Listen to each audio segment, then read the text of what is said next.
ಹಿಂದುಳಿದ ವರ್ಗಗಳ ಆಯೋಗ ನಡೆಸುತ್ತಿರುವ ಜಾತಿ, ಸಾಮಾಜಿಕ, ಆರ್ಥಿಕ, ಶೈಕ್ಷಣಿಕ ಸಮೀಕ್ಷೆಯಲ್ಲಿ ಎದುರಾಗುವ ಸಮಸ್ಯೆಗಳನ್ನು ಪರಿಹರಿಸುವ ಬಗ್ಗೆ ಮೂಡಬಿದ್ರೆ ಶಿಕ್ಷಣ ಇಲಾಖೆಯ ಗಣತಿದಾರರು ತಾಲೂಕು ತಹಶೀಲ್ದಾರ್ ಶ್ರೀಧರ್ ಮುಂದಲಮನಿ ಹಾಗೂ ಕ್ಷೇತ್ರ ಶಿಕ್ಷಣಾಧಿಕಾರಿ ವಿರೂಪಾಕ್ಷಪ್ಪ ಅವರ ಗಮನಕ್ಕೆ ತಂದರು.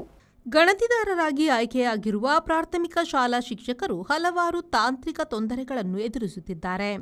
ಈಗಾಗಲೇ ಏಪ್ರಿಲ್ನಲ್ಲಿ ನಡೆಸಿದ ಒಳ ಮೀಸಲಾತಿಯ ಭತ್ಯೆ ಮತ್ತು ಹಾಜರಾತಿ ಪತ್ರವನ್ನು ನೀಡಬೇಕು, ಗಣತಿಗೆ ನೀಡಿರುವ ಆ್ಯಪ್ನಲ್ಲಿ ಎದುರಿಸುತ್ತಿರುವ ತಾಂತ್ರಿಕ ದೋಷಗಳನ್ನು ನಿವಾರಿಸಬೇಕು, ಶಿಕ್ಷಕರಿಗೆ ಅವರ ಕ್ಲಸ್ಟರ್ನೊಳಗೆ ಗಣತಿ ಕಾರ್ಯಕ್ಕೆ ನೇಮಿಸಬೇಕು, 15 ದಿನಗಳೊಳಗೆ 200 ಮನೆಗಳ ಸಮೀಕ್ಷೆ ಪೂರ್ಣಗೊಳಿಸುವುದು ಅಸಾಧ್ಯ, ಆದ್ದರಿಂದ ಮನೆಗಳ ಸಂಖ್ಯೆಯನ್ನು ಗರಿಷ್ಠ 50ಕ್ಕೆ ಸೀಮಿತಗೊಳಿಸುವುದು, ಸ್ಥಳ ಬದಲಾವಣೆ ಮಾಡುವುದು, ತರಬೇತಿಯ ಅವಧಿಯಲ್ಲಿ ಹಾಜರಿದ್ದು ಇದೀಗ ಕೈಬಿಟ್ಟಿರುವ ಗಣತಿ ಶಿಕ್ಷಕರನ್ನು ಕೂಡಲೇ ಸೇರ್ಪಡೆಗೊಳಿಸಿ ಗಣತಿ ಕಾರ್ಯಕ್ಕೆ ಸಹಕರಿಸಲು ಸೂಚನೆ ನೀಡಬೇಕು ಸಹಿತ ಹಲವು ಬೇಡಿಕೆಗಳನ್ನು ಈಡೇರಿಸುವಂತೆ ಆಗ್ರಹಿಸಿದರು.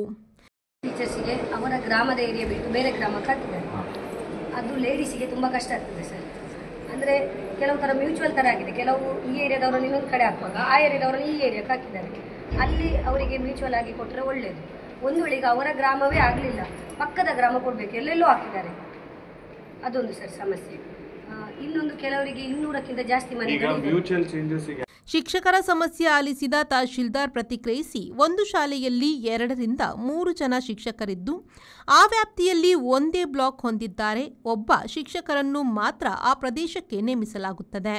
ಮತ್ತೆ ಉಳಿದ ಶಿಕ್ಷಕರನ್ನು ಬೇರೆ ಬೇರೆ ಪ್ರದೇಶಗಳಿಗೆ ಹಾಕಲಾಗಿದೆ. ಬೇರೆ ವ್ಯಾಪ್ತಿಯ ಜನಗಣತಿ ಸಮೀಕ್ಷೆಗೆ ಬೇಕೆಂದು ಹಾಕಿಲ್ಲ.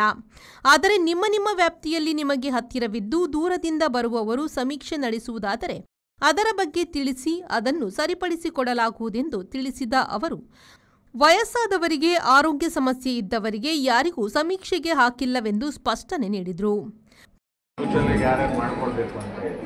ಒಂದು ನಿಮಿಷ ಕೇಳ್ಕೊಳ್ಳಿ. ಈಗ ನಾವು 2-3 ದಿವಸ ಕುತ್ಕೊಂಡು ಪಟ್ಟಿ ರಿಸೀವ್ ಆದಾಗ ಇನ್ನೂ ಆರ್ಡರ್ಸ್ ಇಲ್ಲದೇ ನಮ್ಗೆ ವೈಟ್ ಲಿಸ್ಟ್ ಮಾಡೋಕ್ಕೆ ಹೇಳಿದಾಗ ವಿತ್ ಆರ್ ಬೆಸ್ಟ್ BO ಕೂತ್ಕೊಂಡು ಅವ್ರ ಆಫೀಸಿಂದ ಸ್ಟಾಫ್ ಕೂತ್ಕೊಂಡು, ಯಾಕಂದರೆ ಎಲ್ಲರದ್ದು ನಿಮಗೆ ಪರಿಚಯ ಇರುತ್ತೆ ಅಂತ ಅವ್ರದ್ದು ಕುಂದಿಸ್ಕೊಂಡು ನಾವು ವೈಟ್ ಲಿಸ್ಟ್ ಮಾಡಿದ್ದೀವಿ. ಇದರಲ್ಲಿ ಏನಾದರೂ ಟೆಕ್ನಿಕಲ್ ಪ್ರಾಬ್ಲಮಿಂದ 100% ನಾವು ಆ್ಯಕ್ಚುಲಿ ಯಾರ್ಯಾರು ಹೆಲ್ತ್ ಇಶ್ಯೂಸ್ ಇದ್ದಾರೆ ಅಂತ ಅವ್ರನ್ನ ಹೊರತುಪಡಿಸಿ ಹಾಕಿದ್ದೀವಿ. ಓಕೆ, ಎಲ್ಲರದೂ ಪರಿಗಣನೆ ತೊಗೊಂಡಿದ್ದೀವಿ. ಎಲ್ಲೂ ಒಂದು 5% ಯಾರ್ದಾದ್ರು 1% 2% ಇದ್ದವ್ರು ಇದ್ದರೆ ಅದನ್ನು ನಾವು ನೋಡಿರ್ಲಿಕ್ಕಿಲ್ಲ, ಅದೊಂದು ಇರ್ಬೋದು. ಇನ್ನು ಉಳ್ದಂಗೆ ವೈಟ್ ಲಿಸ್ಟ್ ಮಾಡಬೇಕಾದಾಗ ಎಕ್ಸ್ಟ್ರಾ ಕಾಷಸ್ ಆಗಿ ಕೇರ್ ತೊಗೊಂಡು ನಾವು ಹಾಕಿದ್ದೀವಿ.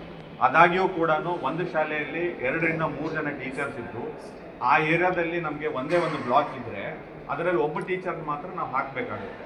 ಇನ್ನು ಉಳಿದಂಥ 2 ಟೀಚರು ಅಕ್ಕಪಕ್ಕದಲ್ಲಿನೇ ಹಾಕಬೇಕಾಗಿದ್ದಿದೆ. ಆ ಥರ ಆದಾಗ ಒಂದಿಷ್ಟು ಏರಿಯಾಗಳಲ್ಲಿ ಡಿಫ್ರೆನ್ಷಿಯೇಟ್ ಬಂದಿರಬಹುದು. ಇದನ್ನು ನಾವು ಬೇಕು ಅಂತ ಹಾಕಿಲ್ಲ. ಓಕೆ, ನಿಮ್ಮ ಏರಿಯಾಗಳ ಪಕ್ಕದಲ್ಲೇ ದೂರ ಇದ್ದವ್ರು ಬಂದು ನಿಮಗೆ ಪಕ್ಕದಲ್ಲಿ ಇದೆ ಅಂತಾಗಿ ಅವರು ಬೇರೆ ಕಡೆ ಹೋಗ್ತಾರ ಅಂತ ಆ ಥರ ಏನಾದರೂ ನಿಮಗೆ ಮಾಡೋದಿತ್ತಂದರೆ ಇಮಿಡಿಯೇಟ್ ಆಗಿ ನಮಗೆ ಕೊಡಿ, ನಾವು ರೀಅಸೈನ್ ಮಾಡಲಿಕ್ಕೆ ವ್ಯವಸ್ಥೆಯನ್ನು ಮಾಡ್ಕೊಡ್ತೀವಿ. ಓಕೆ, ಇದು ಒಂದು ನಾವು ಕೆಲಸವನ್ನು ಮಾಡೋದು ಇವತ್ತೇ ಲಾಸ್ಟ್ ಇದೆ ನಮಗೀಗ. ಇದಾದಮೇಲೆ ನಾವು ಫೀಲ್ಡಿಗೆ ಹೋಗಿ ನಾವು ಕ್ಯಾಂಪನ್ನು ಮಾಡಬೇಕು. ಕ್ಲಿಯರಾ? ಬೇರೆ ಏನಿದೆ? ಪ್ರಾಥಮಿಕ ಶಾಲಾ ಶಿಕ್ಷಕರ ಸಂಘದ ಅಧ್ಯಕ್ಷ ಸುಧಾಕರ್, ಕಾರ್ಯದರ್ಶಿ ಮೆಲ್ವಿನಾ, ಕೋಶಾಧಿಕಾರಿ ಅರ್ಚನಾ, ಸರಕಾರಿ ನೌಕರರ ಸಂಘದ ಅಧ್ಯಕ್ಷ ದೊರೆಸ್ವಾಮಿ ಹಾಗೂ ಪದಾಧಿಕಾರಿಗಳು ಉಪಸ್ಥಿತರಿದ್ದರು. Premashree, V4 news, Moodbidri. ನಿಮ್ಮ ಮನೆ ಅಥವಾ ಕಟ್ಟಡದ ವಿದ್ಯುತ್ ಬಿಲ್ ದುಬಾರಿ ಬರ್ತಾ ಇದೆಯಾ? ಚಿಂತಿಸಬೇಡಿ.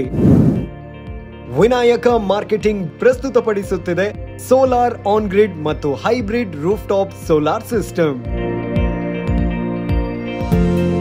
ಈಗ ಪ್ರಧಾನಮಂತ್ರಿ ಸೂರ್ಯಘರ್ ಮುಫ್ತ್ ಬಿಜ್ಲಿ ಯೋಜನೆಯ ಸೋಲಾರ್ ರೂಫ್ ಟಾಪ್ ಸಿಸ್ಟಮ್ ಅನ್ನು ನಿಮ್ಮ ಮನೆಯ ಚಾವಣಿಯ ಮೇಲೆ ಅಳವಡಿಸಿದಾಗ ನಿಮಗೆ ಬೇಕಾದ ವಿದ್ಯುತ್ ಅನ್ನು ನೀವೇ ಉತ್ಪಾದಿಸಿ ನಿಮ್ಮ ವಿದ್ಯುತ್ ಬಿಲ್ ಅನ್ನು ಪೂರ್ತಿ ಉಳಿತಾಯ ಮಾಡಬಹುದು. ಜೊತೆಗೆ ಕೇಂದ್ರ ಸರ್ಕಾರದ 78,000 ಸಹಾಯಧನವನ್ನು ಕೂಡ ಪಡೆಯಬಹುದು. ಬಿಸಿ ನೀರಿನಲ್ಲಿ ಸ್ನಾನ ಮಾಡಲು Winsome solar water heater, heat pump, gas geyser ಅಳವಡಿಸಿ ದಿನದ 24 ಗಂಟೆ ಬಿಸಿ ನೀರು ಪಡೆಯಿರಿ. ವಿನಾಯಕ ಮಾರ್ಕೆಟಿಂಗ್ ಕಳೆದ 30 ವರ್ಷಗಳಿಂದ ಗ್ರಾಹಕರ ಸೇವೆಯಲ್ಲಿದ್ದು ಸಾವಿರಾರು ಸಂತೃಪ್ತ ಗ್ರಾಹಕರನ್ನು ಹೊಂದಿದ ಕರಾವಳಿ ಕರ್ನಾಟಕದ ಮುಂಚೂಣಿ ಸಂಸ್ಥೆಯಾಗಿದೆ. Vinayak marketing, Takshila building, hotel Janata deluxe ಹತ್ತಿರ, ಬಳ್ಳಲ್ಬಾಗ್, MG ರಸ್ತೆ, ಮಂಗಳೂರು.